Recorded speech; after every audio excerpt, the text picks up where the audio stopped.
मार्च 2022 को पाकिस्तान पर एक ब्रह्मोस मिसाइल इंडिया की जानिब से मिसफायर किया गया था।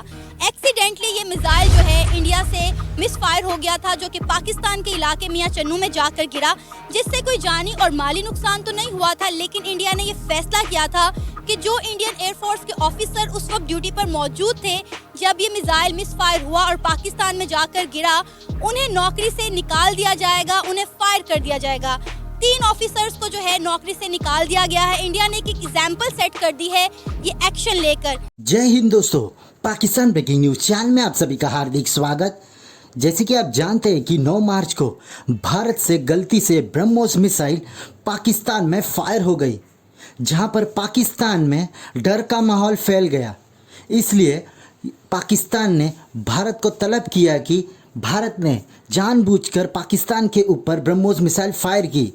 वहीं पर भारत ने कल ये एक निर्णय लिया कि ब्रह्मोस मिसाइल गलती से पाकिस्तान के ऊपर फायर हो गई थी, इसलिए वो अपने 3 एयरफोर्स डिफेंस के लोगों को निकाल रही है।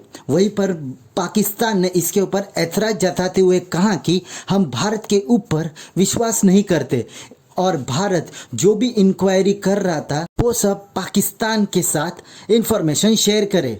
भारत ने इसको इनकार किया और कहा कि वो ब्रह्मोस मिसाइल की कोई भी सीक्रेट इंफॉर्मेशन पाकिस्तान के साथ शेयर नहीं करेंगे। ये वही पाकिस्तान था जिसको उरी हमले के टाइम पे बहुत सारे सबूत दिए थे, पर उन्होंने मानने से इनकार कर दिया और अब वो भारत के ऊपर आरोप लगा रहा है कि भारत ने ठीक से जांच नहीं की ब्रह्मोस मिसाइल की। अब तो पूरी दुनिया में पाकिस्तान का मजाक उड़ना शुरू हो गया है, जहां पर पाकिस्तान के एयर डिफेंस सिस्टम ने ब्रह्मोस को लोकेट ही नहीं किया, क्योंकि ब्रह्मोस मिसाइल पाकिस्तान के एयर स्पेस में 3 घंटे फ्लाई कर रहा था। तो क्या पाकिस्तान के एयर डिफेंस सिस्टम जो कि उन्होंने चाइना से लिए हैं वो सभी के सभी बेकार है और उन्हें रिप्लेस करना चाहिए? ऐसी वीडियो को अंतिम तक देखते रहिए, लाइक कीजिए, शेयर कीजिए और सब्सक्राइब कीजिए हमारे चैनल को, और आपकी राय देना बिल्कुल भी ना भूले कमेंट बॉक्स पे। याद होगा कि 9 मार्च इस साल भारत का क्रूज़ मिसाइल ब्रह्मोस वो तकरीबन 100 किलोमीटर पाकिस्तान के अंदर आकर गिरा और 40,000 फुट की बुलंदी पे वो नेविगेट कर रहा था। और वो तो शुक्र है कि उस पर कोई वॉर हेड नहीं था, वरना नुकसान भी बहुत ज़्यादा हो सकता था। पाकिस्तान ने फौरी तौर पे इस पर रिएक्ट किया, यहाँ पे एहतजाज रिकॉर्ड करवाया और भारत से कहा कि हमारे साथ जो इसकी फौरी तहकीकात की जाएं और जो भी उसकी फाइंडिंग्स हैं वो हमारे साथ शेयर की जाएं, क्योंकि ये मामला इतना इसको कैजुअल नहीं लिया जा सकता। जो भी इसकी वजूहात हैं क्योंकि इसने तो देखिए ना 40,000 फुट की बुलंदी पे अगर वो परवाज़ कर रहा था तो हमारी सारा जो उस वक्त जहाज़ फ़ज़ा में थे, तो आप अंदाज़ा कर सकते हैं कि किस कदर एक बड़ा सिक्योरिटी थ्रेट हमारे लिए बन गया होगा उस वक्त।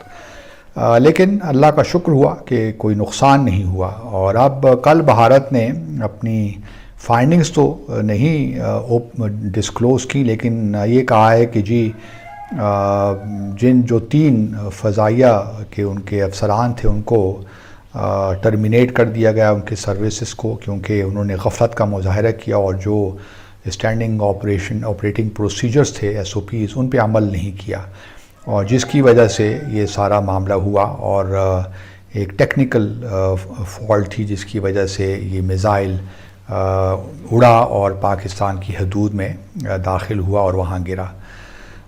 ये तो अब चलिए, बहुत से लोग इस बात को मानने को तैयार नहीं हैं कि कोई टेक्निकल फॉल्ट था। बहुत से लोगों का, पाकिस्तान में भी जो माहिरीन हैं उनका कहना है कि ये एक इंटेंशनल डिलिबरेट था और भारत टेस्ट कर रहा था पाकिस्तान की कैपेबिलिटीज़ को।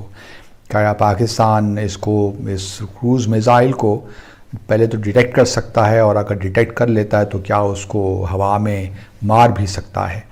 अब ये क्रूज़ मिसाइल की जो टेक्नोलॉजी है बड़ी तेज़ी से आगे बढ़ रही है, और ब्रह्मोस हम जानते हैं रशिया और भारत का एक जॉइंट वेंचर है, और ये सब सोनिक नहीं है, सुपरसोनिक है, बल्कि आवाज़ से भी तेज़ ये ट्रैवल करता है।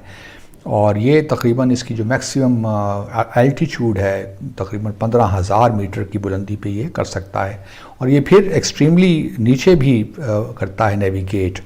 और बाज़ औक़ात इतना नीचे होता है कि दूसरे जो दुश्मन ममालिक हैं वो उनके रडार को भी एस्केप कर लेता है। तो ये एक्शन कैसा लगा आपको? जी, आपने भी ज़िक्र किया कि कुछ जानी और माली नुकसान नहीं हुआ। व्हाट इफ़ ये जानी और माली नुकसान हो जाता? ये मियाँ चन्नू किसी कोल्ड स्टोरेज पे गिरा है अभी। मिसाल के तौर पर खुदा ना खास्ता इस्लामाबाद में जाके पार्लियामेंट हाउस के ऊपर गिर जाता, प्रेसिडेंट हाउस के ऊपर गिर जाता, किसी ऐसी जगह पे भी तो गिर सकता था। ठीक है, सो इससे हमने इसको इस अंदाज से नहीं देखना कि इससे जानी और माली नुकसान हुआ है कि नहीं। इसके पीछे हमने दुश्मन की इंटेंशन देखनी है। मैं बीइंग ए वकील, क्योंकि मैं चीज़ों को ज़रा क्यूरियस अंदाज में देखता हूँ, मुझे लगता है कि उनकी तरफ से हमें टेस्ट किया गया। ये एक मिसाइल जो कि आपके इतना दूर, जिसकी कैपेबिलिटी 300 से 500 किलोमीटर थी, और 3 घंटे जो सुनने में आया है कि पाकिस्तान की टेरिटरी में ट्रैवल करता रहा है, तो इंडिया ने तो आपको टेस्ट किया है। इंडिया ने तो ये देखा है कि क्या आपके पास इतनी कैपेसिटी, इतनी कैपेबिलिटी है कि क्या आप उनके मिसाइल्स को रोक सकते हैं। बदकिस्मती से हमारे जो दिफाई इदारे हैं वो उनकी तवज्जो किसी और जानिब, उनकी तवज्जो रजीम चेंज की जानिब, उनकी तवज्जो एक पाकिस्तान के सबसे पॉपुलर लीडर को हटाने की जानिब, उनकी तवज्जो इन हर मुआशी हालात व वाक़यात से हटाने पे है। तो ये मेरे लिए बीइंग अ वकील जो बात करता हूँ, क्योंकि वकील ज़्यादा कॉन्शियस होता है चीज़ों के बारे में, हमें नज़र आ रहा है कि चीज़ें हमारे मुल्क की किस जानिब जा रही हैं। तो जो तवज्जो दी जानी चाहिए हमारे दिफाई इदारों को, मुझे नज़र आता है 3 घंटे वो किस गफलत का शिकार थे, वो लोग किधर थे। मैं इस चीज़ पे सवाल, इस चीज़ का मैं ये नहीं सोचूंगा कि जानी और माली नुकसान हुआ है कि नहीं हुआ। मेरा सवाल एज ए कंसर्न पाकिस्तानी ये है कि 3 घंटे हमारा दुश्मन, 3 घंटे हमारा मुल्क उसके कंट्रोल में था। कि पाकिस्तान के जो DG inter services public relation है, मेजर जनरल बाबर इफ्तिखार, उन्होंने एक मीडिया ब्रीफिंग में कहा कि एक हाई स्पीड फ्लाइंग ऑब्जेक्ट जो है वो पाकिस्तान के मियाँ चन्नू एरिया, जो खानेवाल डिस्ट्रिक्ट है, उसमें आया था। और उन्होंने कहा कि it was a supersonic flying object, जो कि वो कह रहे थे कि मिसाइल है, लेकिन उस वक्त क्योंकि पोजीशन का पता नहीं था तो वो चीज़ें क्लियर नहीं। और पूरा उन्होंने वो सारा बताया कि पाकिस्तान का जो एयर डिफेंस ऑपरेशन सेंटर है, जो पाकिस्तान एयरफोर्स का है, उन्होंने किस तरह उस फ्लाइंग ऑब्जेक्ट को देखा, उसको पिक किया जब वो इंडियन टेरिटरी से चला, और वो जो उसका इनिशियल कोर्स था, फिर वो जो है वो मैनूवर होकर पाकिस्तानी टेरिटरी में आया, पाकिस्तान की एयर स्पेस वायलेट हुई, और मियाँ चन्नू के इलाके में आके जिस तरह के मैंने आपको बताया कि गिरा। अब ये है कि इससे हुआ ये था कि कोई डैमेज सिविलियन प्रॉपर्टी तो हुई थी, लेकिन लॉस ऑफ लाइफ जो है वो नहीं हुआ था।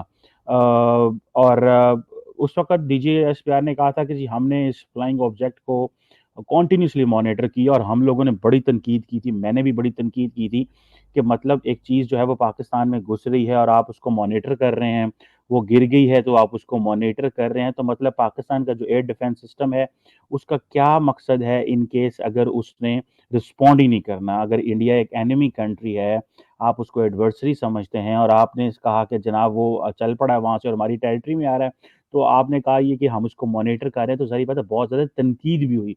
लेकिन बहुत सारे लोगों ने इसको ये भी कहा, क्योंकि ये वॉर टाइम, ये this was not a war time, there was no escalation, normally escalation नहीं थी दोनों मुल्कों के दरमियान। तो हमने इसको जनरल ही लिया और समझा कि इस तरह की कोई चीज़ नहीं है। सो हम इस तरह की सिचुएशन में रिस्पॉन्ड नहीं करते। यानी कि अगर वॉर टाइम सिचुएशन ना हो, एस्केलेशन ना हो, तो हम रिस्पॉन्ड नहीं करते। इससे मुराद ये है कि जो पाकिस्तान की जो director general military of DGMO level पे या फॉरेन मिनिस्ट्री लेवल पे, जो फॉरेन सेक्रेटरी लेवल पे जो हॉटलाइन्स हैं, वो उस वक़्त ऑपरेशनल थी और चीज़ें ठीक थी। अब भारत ने ये जो चीज़ कही है कि ये जो चीज़ है इससे बड़ा नुकसान हो सकता था, लेकिन दोनों न्यूक्लियर आर्म्ड राइवल ने इसके ऊपर नहीं किया, वो ध्यान नहीं दिया, इसको केयरफुली देखा। अब जो ब्रह्मोस मिसाइल है, जो कि बिल्कुल बेसिकली न्यूक्लियर कैपेबल है, लैंड अटैक क्रूज मिसाइल है, जो कि रशिया और इंडिया दोनों ने बनाया। ये बेसिकली जिस तरह मैंने बताया 9 मार्च को फायर किया गया था, और अब ज़ाहिर बात है पाकिस्तान एक ही चीज़ कह रहा था कि इंडिया हमें बताए, न्यू दिल्ली हमें बताए कि भाई क्या हुआ, कैसे हुआ, हम तो इंडिया एक्सप्लेन करे हमें। उस बात पे फिर कोर्ट ऑफ इंक्वायरी एस्टैब्लिश हुई, और ये बात इंडियन पार्लियामेंट में भी कही गई कि वो गलती से फायर हो गया था। और अब उन्होंने ज़ाहिर बात है कोर्ट ऑफ इंक्वायरी हुई, जिसमें फैक्ट्स रखे गए, रिस्पॉन्सिबिलिटी फिक्स की गई इस इंसिडेंट की, और ये देखा गया कि जो डेविएशन हुई थी, ये बेसिकली एक स्टैंडर्ड ऑपरेटिंग प्रोसीजर जो है उससे हट के हुई थी।